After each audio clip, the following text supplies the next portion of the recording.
Hello everyone, sorry I haven't made a video in a while, but here's my next project I'm diving into. Traded a firearm for this.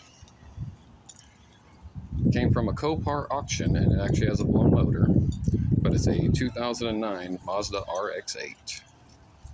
Mostly stock. Exhaust system looks stock. They picked up the car multiple times with the forklift at the Copart yard and bent the control arm, so I'm having to redo all the suspension front to rear, which is normal for me when it comes to modifying and running vehicles.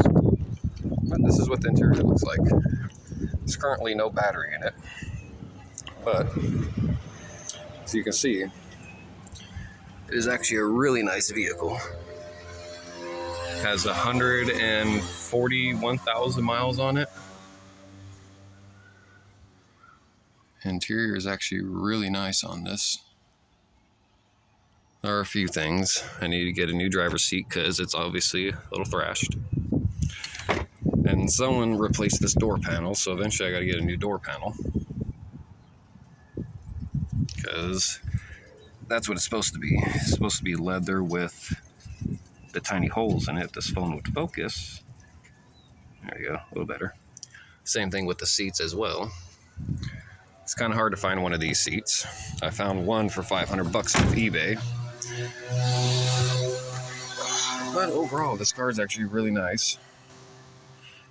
It has a rare 6-speed transmission. Most of the 6-speed RX-8 transmissions reverses basically where 6 would be. Or this one reverses first like a BMW transmission. So you push it down, that engages reverse. And then you pop it out. First, second, third, fourth, fifth, sixth. But you have to push it down. It's like a BMW transmission. But overall, this car is actually really nice. I tried starting it a couple times. It definitely has blown coolant seals because the tailpipes just smoke out coolant. So I drained the antifreeze out of the engine and the radiator.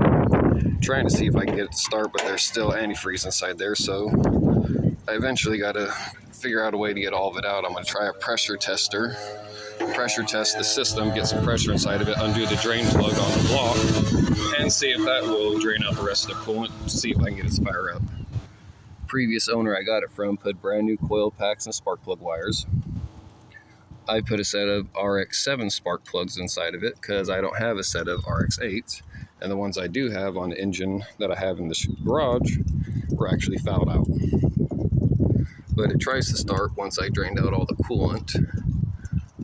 It sputters a lot, but still can't get it to fire up.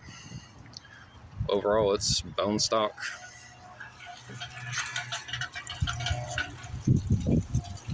Got oil in it. It's been sitting for about 3 years. But I already had a parts list on my eBay cart, totaling about $8,500.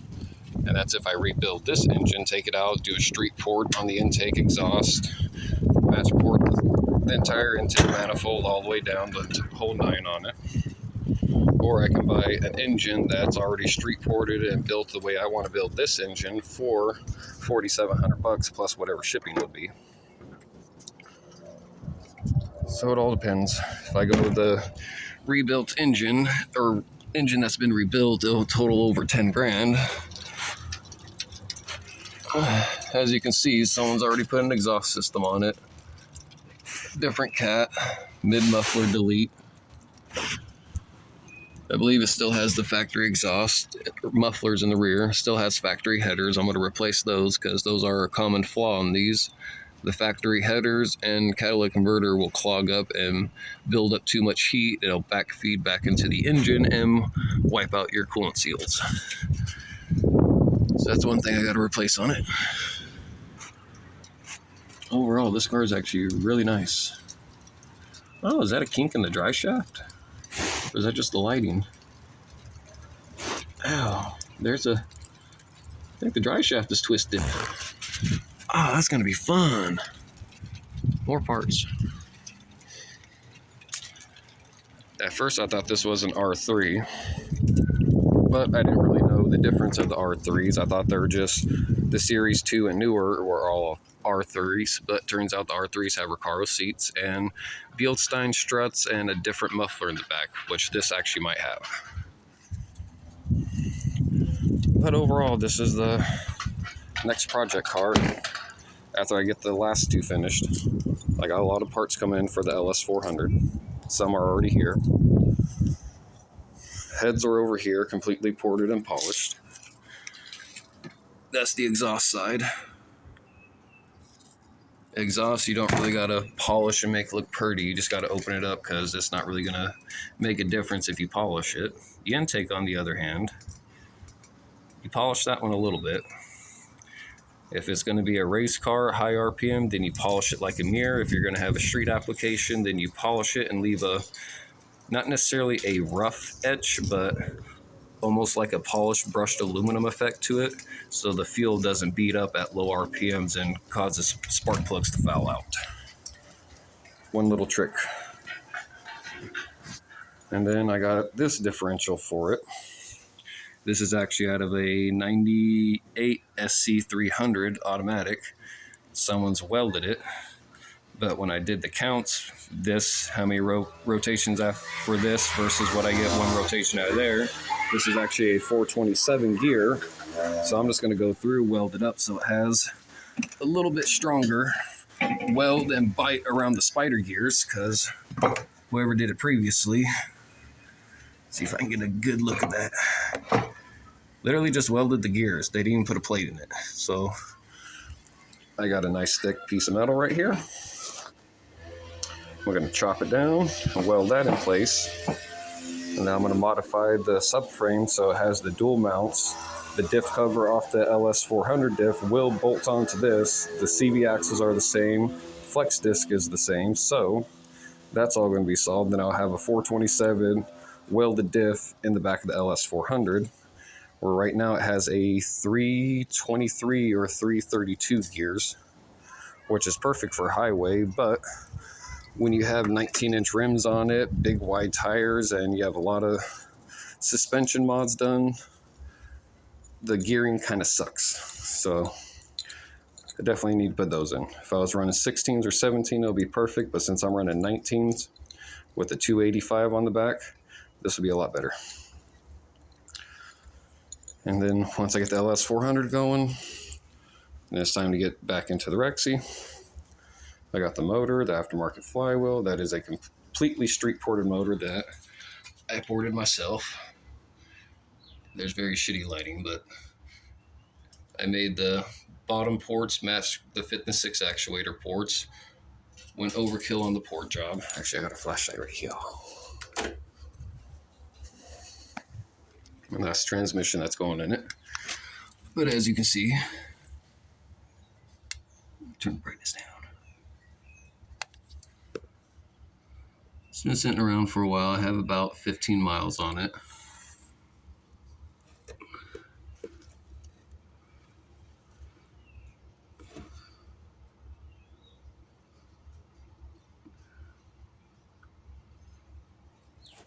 Matching exhaust ports as well. That's going to get thrown inside of it. I'm going to put it through emissions, and then that's going to be my second daily, along with the Lexus. This engine currently runs, but it does have its little problems to where I'm just going to pull it out and rebuild it, just to be safe.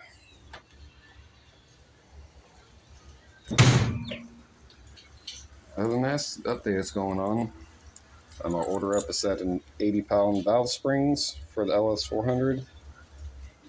Drop these cams in for now because the cams I want to get are out of stock and they're $1,500, but when they come back into stock, I'm going to purchase them. And then I'll have a set of 268, 272 cams with these ports, and this will be a really nice setup on the LS400. Then I'm going to get a set of Tundra long tube headers for a 2UZ, which have the same bolting flange. I'm going to chop and modify those, make those fit, so it's going to have long tube headers with a custom dual exhaust with the H-pipe. So that'll be a fun little setup on that car. That's a little update. If you'd like to see more, Don't forget to like and subscribe, because I got more projects coming soon. Have a good one.